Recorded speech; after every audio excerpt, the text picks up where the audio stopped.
Thank you for joining. We're going to start right now.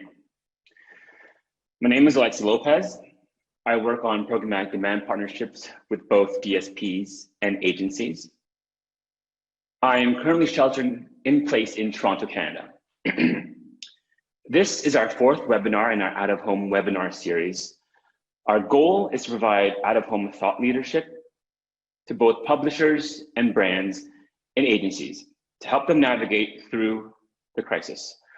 But first, some housekeeping. I hope to deliver a seamless experience, though sometimes my Wi-Fi can be slow, so I'll warn you and apologize in advance. If there's something you want me to repeat, please do not hesitate. Click on the raise hand icon found at the bottom middle of your screen. We will also share the presentation as well online. Today we'll be exploring how we envision the road to recovery and its implications for out-of-home planning and buying. This webinar was made for media buyers and their clients to help them understand how to plan their road to recovery and specifically how to use out-of-home during this recovery period. Though there are insights that publishers can also use to position or reposition their inventory to brands and agencies. So, where shall we begin?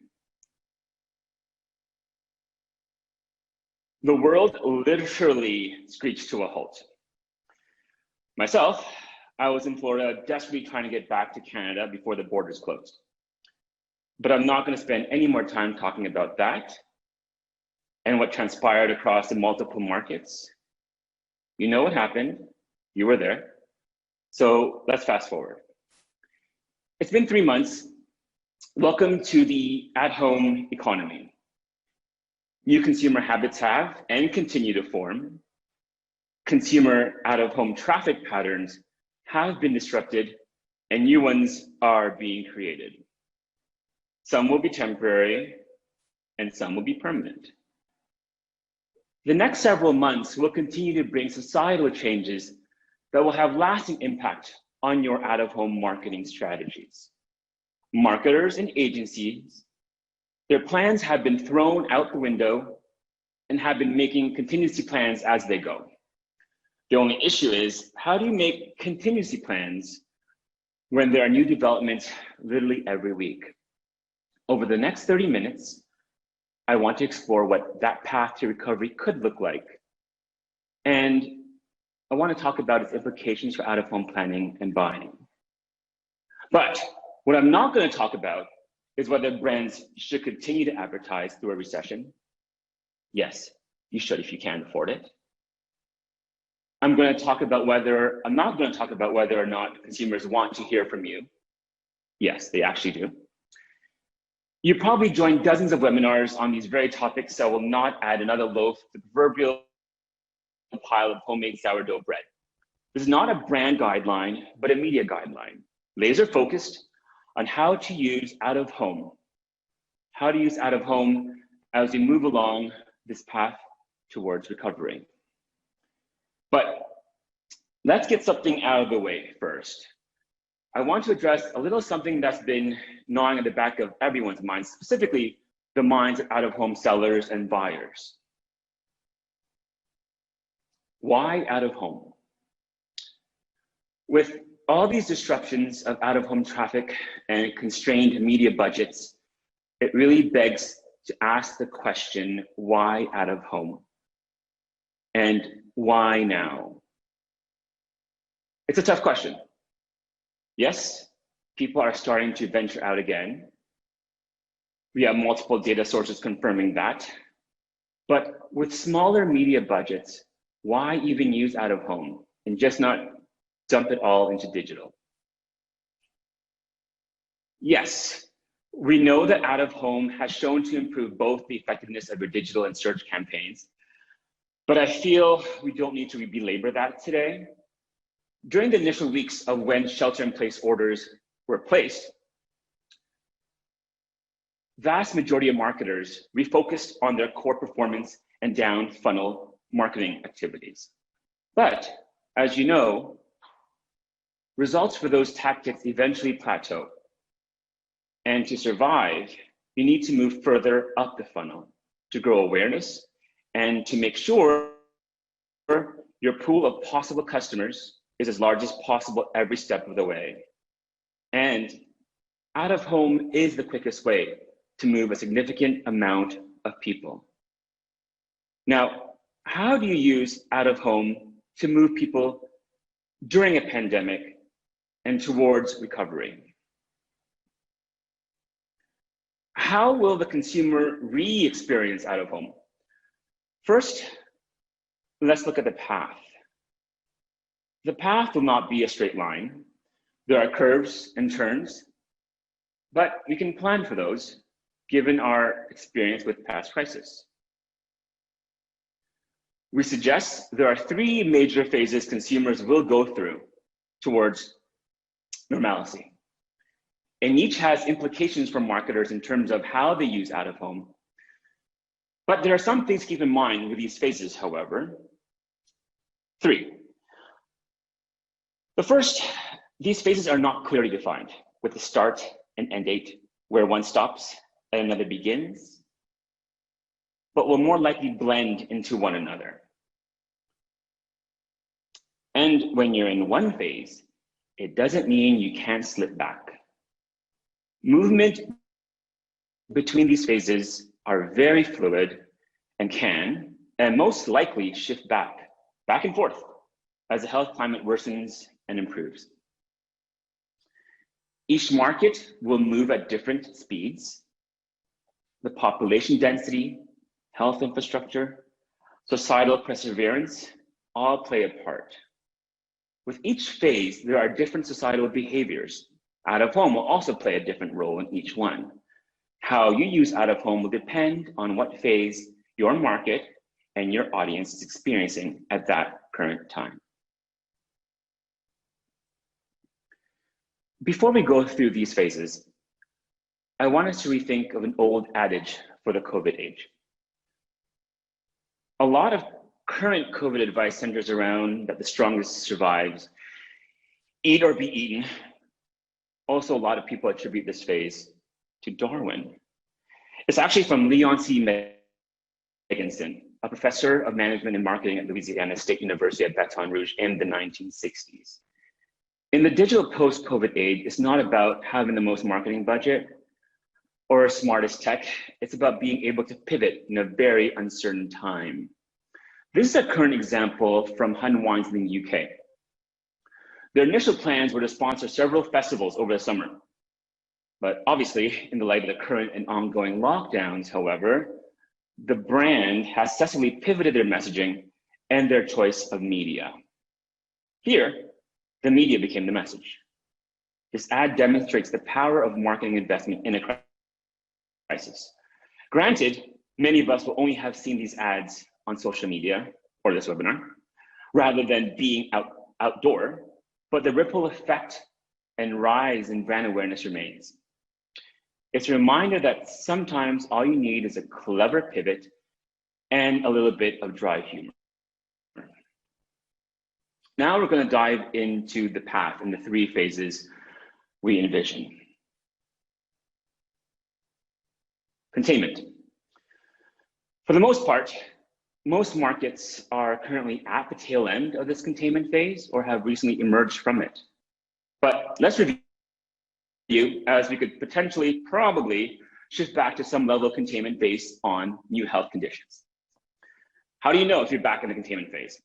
Some key indicators include shelter-in-place orders are back again, stores are closed and limited to essential goods and services, and as we all know, consumer mobility is very restricted. There are some consumer behaviors that impact out-of-home execution during this time. I picked out 3. There's a shift, traffic shifts from urban to suburban. There's increased digital media usage and a decrease in brand loyalty.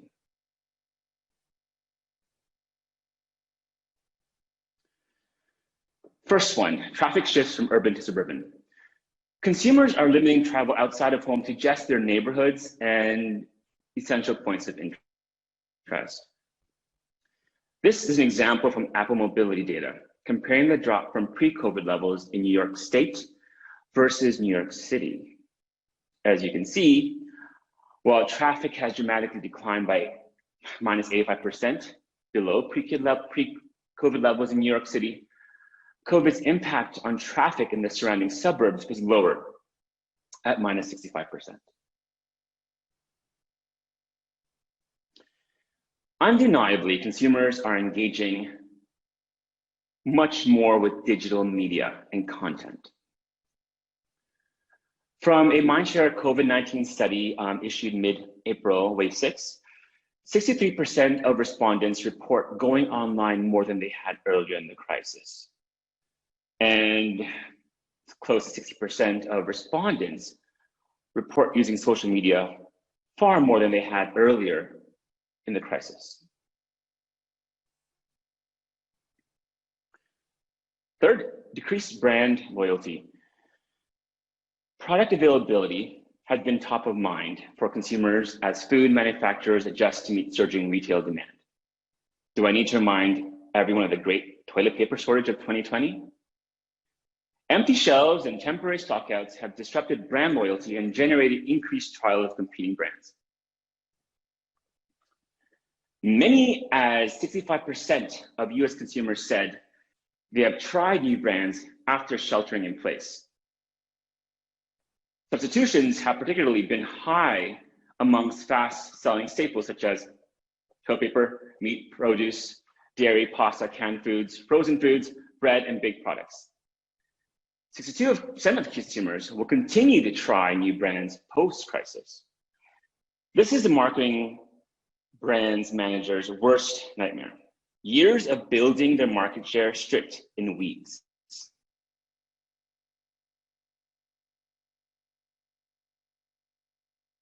So what are the implications of those behaviors? First one is hyperlocal and essential points of interest. Given very restricted mobility to immediate neighborhoods and nearby potential essential points of interest, such as grocery stores, gas stations, out-of-home exposures have shifted from urban to suburban inventory. In the early weeks of the crisis, there were significant spikes in visitation rates to essential points of interest, such as grocery stores, gas stations, and general merchandise stores, even above 2019 levels. Brands looking to reach consumers should explore more hyper-local opportunities. Some examples could include roadside, street-level signage, convenience stores.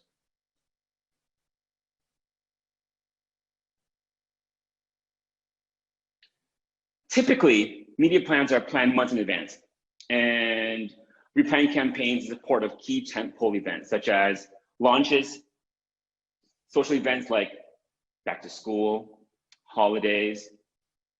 They all had a beginning, a middle, and an end.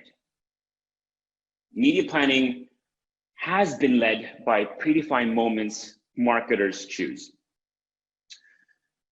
That's how things used to be. The current reality has forced us marketers to be far more driven by what people actually need, their needs, rather than broadcasting at them in a predefined moments that we have chosen. Throwing out the media playbook has forced us to and demand that we be more fluid, dynamic, and grounded in data to tap into real-time consumer intent. And that's a good thing in the long run. All of a sudden, decisions that used to take days or even weeks are being made in hours. Media plans are being put together with less gloss and polish, and analysis is more collaborative as we all come together with a sense of urgency to get work done. Third is recency over frequency when you plan. Recency is a popular way buyers plan out-of-home media, actually media in general.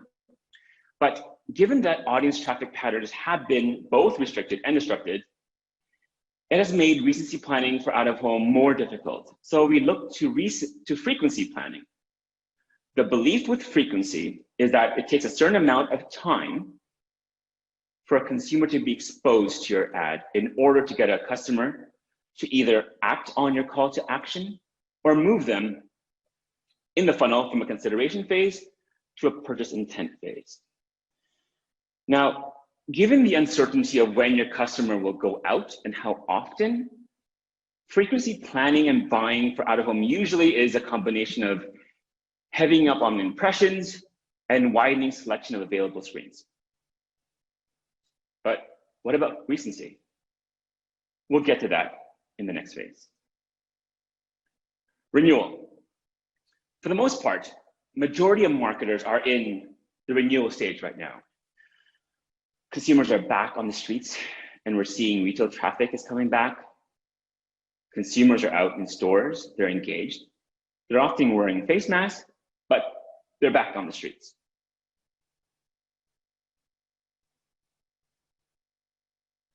What are the consumer behaviors? We identified three. There's a downward trend in digital usage. Traffic expands beyond the initial essential points of interest. And the rise of localism. In terms of the downward trend in digital usage, 2 months into the COVID-19 pandemic, more Americans say one of the behavioral change they plan to make after the crisis is over is to spend less time with digital media. That's one of the findings from the 8th weekly tracking study from Mindshare.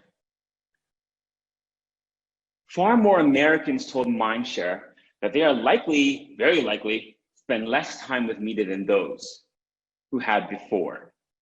38% of Americans said they were already limiting the time they were spending with media. And 22% have reported using less social media already.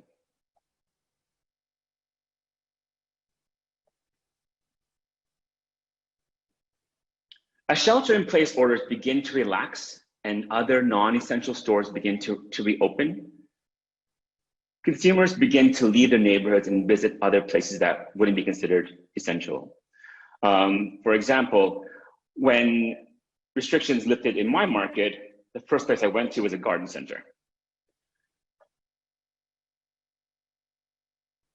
According to Foursquare, data around end of May, the biggest spike above pre-COVID levels were seen in beaches, hardware stores, and outdoor. These are definitely not considered essential point of interest. And last is the rise of localism. From the Ernst & Young Future Consumer Index, it was released in May, 29% of respondents said they would pay a premium for brands that contribute to the community, and 42% said they would pay a premium for domestically produced goods and services. With the coronavirus pandemic leading to the temporary and possibly permanent closure of scores of local restaurants and stores, the shop local movement appears to be getting a huge boost. In the previous stage, lockdowns and stay-at-home orders have forced people to spend much more time at home and in their local communities. We predict this behavior will stick post-pandemic, and again, it will be down to brands and tech platforms to capitalize on engaging people at a hyper-local level.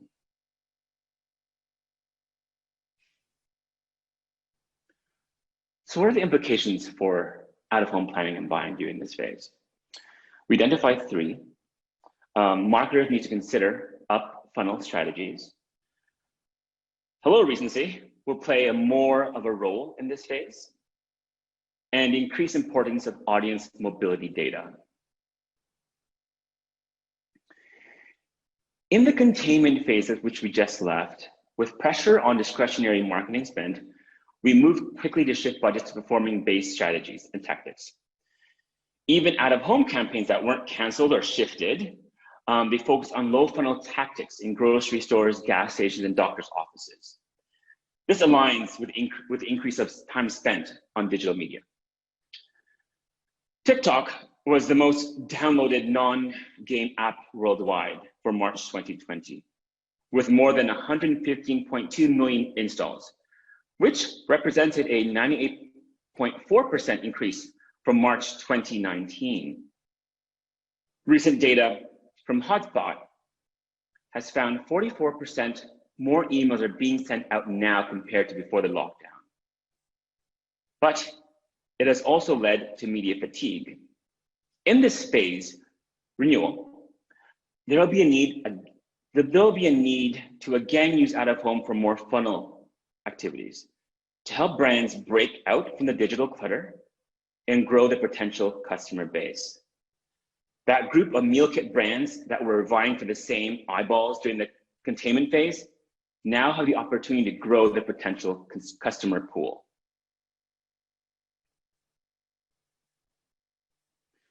Recency over frequency. Audiences are venturing outside of the neighborhoods and are not limiting themselves to essential points of interest, but are going to hardware stores and garden centers. This provides brands and agencies an opportunity to apply more contextual targeting to their screen selection. If we revisit the secondary point of interest numbers a few slides back, consumers are expressing interest by where they are visiting. People's visitation patterns are indicative of their interest and intent. As people increase their miles away from their neighborhood, travel more frequently, and to points of interest beyond the essential points of grocery stores and gas stations, recency planning can again be more effective. The belief with frequency planning is that an ad is relevant to a consumer and the consumer is ready to make a purchase. The most recent advertisement seen would be the most impactful upon that consumer's memory. A recent study by PosterScope indicates that creating relevancy by contextually targeting screens leads to a 17+% average increase in ad awareness. In out-of-home, relevancy is based on the context of the screen location. For example, the ideal time to target a grocery store shopper is either at the grocery store or while they're driving their car towards the grocery store.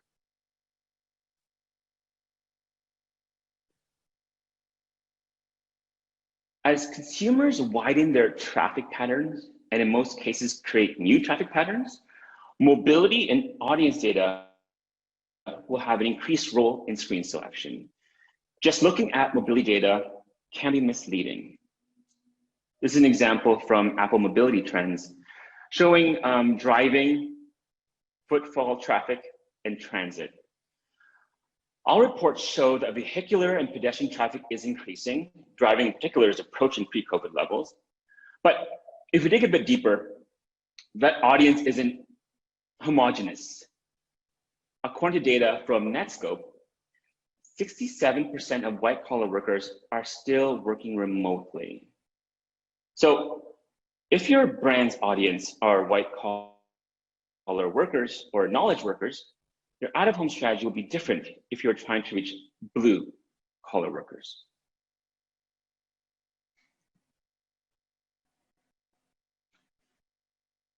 In the stability phase, shelter-in-place orders have remained lifted and social activity has resumed, possibly with some health measures.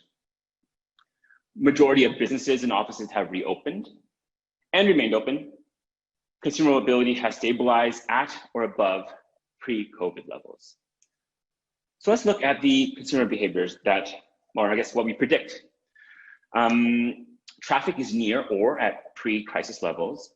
There's a normalization of digital consumption, and the automobile has reinvented its role with society. Traffic patterns are nearing pre-crisis levels and are stabilizing. Proponents of e-commerce are touting claims that COVID is driving the acceleration of e-commerce adoption with facts such as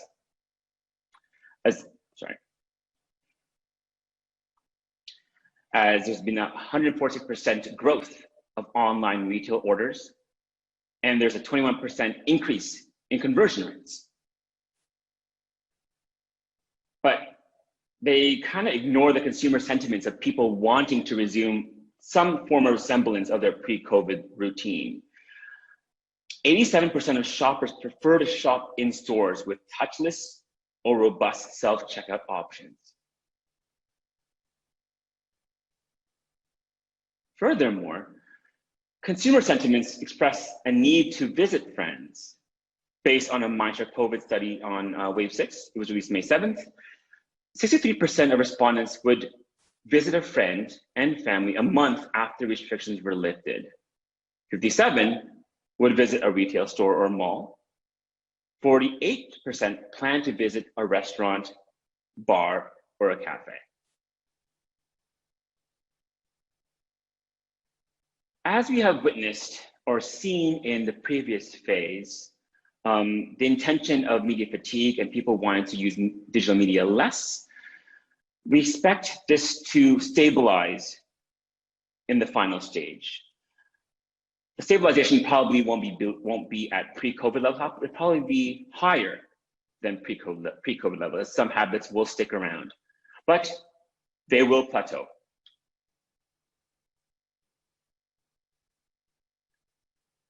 As traffic patterns continue to widen and health concerns persist, the automobile has reinvented its role in society.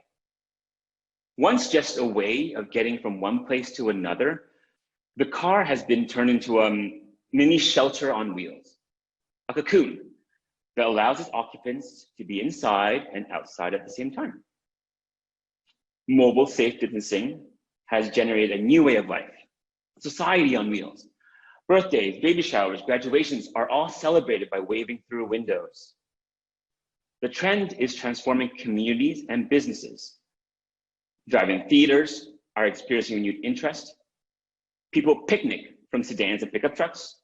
Grocery stores are finding it a challenge to keep up with BOPIS services. Buy online, pick up in store.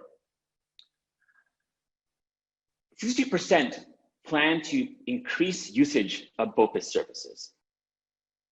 And 50% plan to use BOPIS services from non-essential stores. This is happening right now, though more in isolated instances, but as time moves on, it will establish itself as the new normal.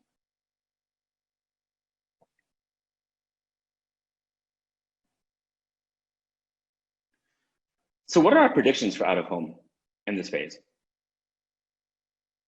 There's three we're going to highlight. Accelerated digitization of out-of-home. Well, out-of-home has been increasingly digitized in recent years with the rise of programmatic and data capabilities. The current pandemic has acknowledged its vision as brands demand more flexibility in reaching audiences with up-to-date audience numbers and targeting capabilities, and at regional local levels. This will only accelerate the need for digitization of out-of-home.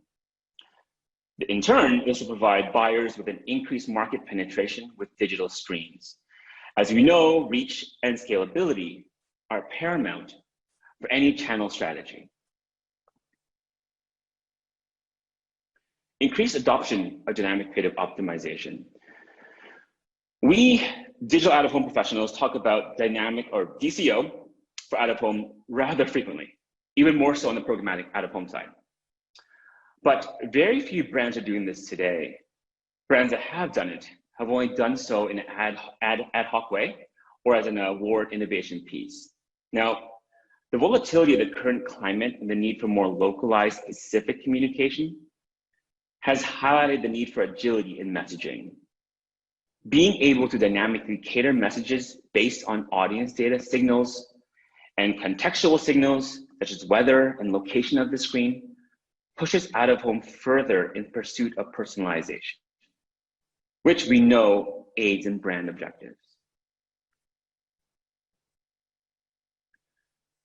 Throughout the coming weeks and months, both private and public spaces are being reconfigured, re-envisioned for a more touchless society. this provides us an opportunity to innovate. We can imagine many current formats changing how they are presented. For example, information kiosks would be different to discourage touching. We can see adoption of gesture or voice-enabled displays. We can see a future with ad screens in car wash stations, or we could see screens in gas stations becoming bigger or more valuable beyond endemic brands. As the current health crisis re-envisions current formats, it will also spark the emergence of new formats.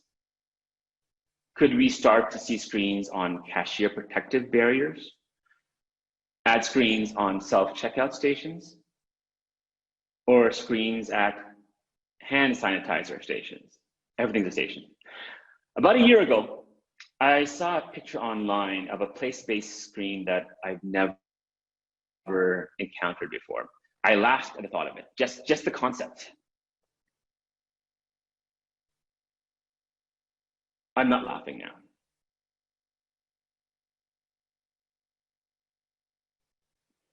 Let's summarize the cases and the behaviors and implications as I threw a lot at you.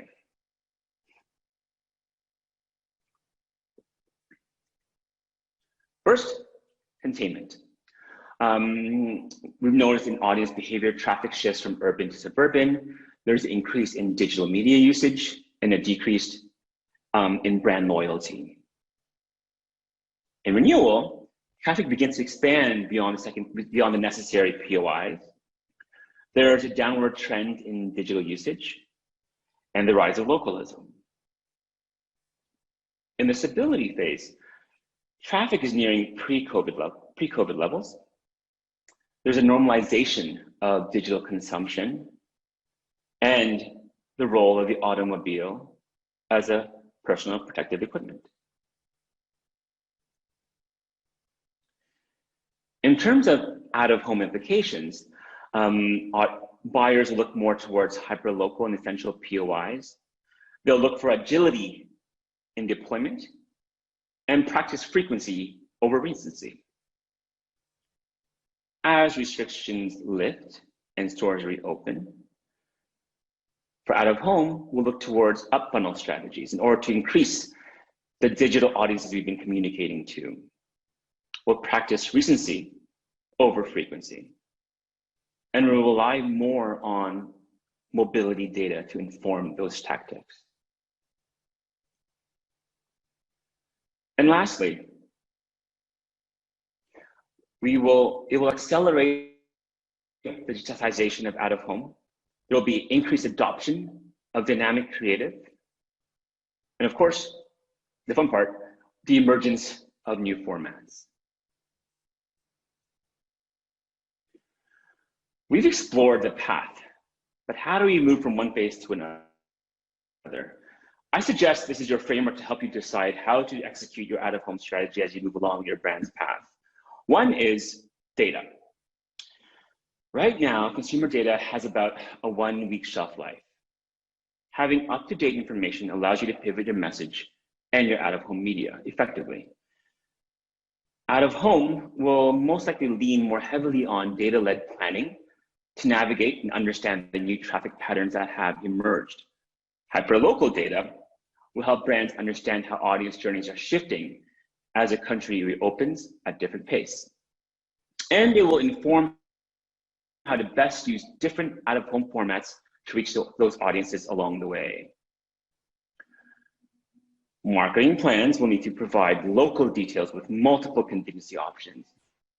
While there still might be a more of a national umbrella plan, it will need to be broken out locally. What and how you communicate in one local region could be vastly different from another local region. And lastly, the use of programmatic out-of-home platforms will accelerate as brands require the flexibility to optimize campaigns based on changing market conditions. Brands will more deeply embrace dynamic messaging as they pursue ways to connect with consumers on a more meaningful local level. And location data and agility, already important out-of-home, will likely become more crucial as the industry emerges from the pandemic.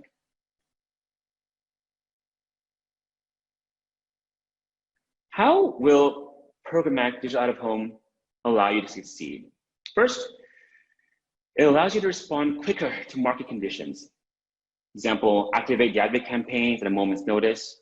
Number two, it allows you to better understand and target your audience as your traffic patterns continue to evolve, expand or contract from hyperlocal to increasingly outward mobility. And lastly, it allows you to scale hyperlocal out-of-home campaigns.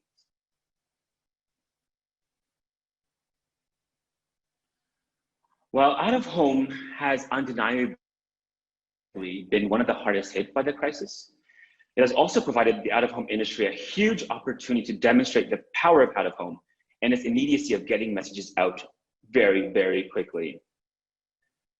Over the past few years, the out-of-home industry has been building for its future, building an arsenal of digital screens, arming itself with data, strengthening itself with programmatic capabilities, preparing for the future.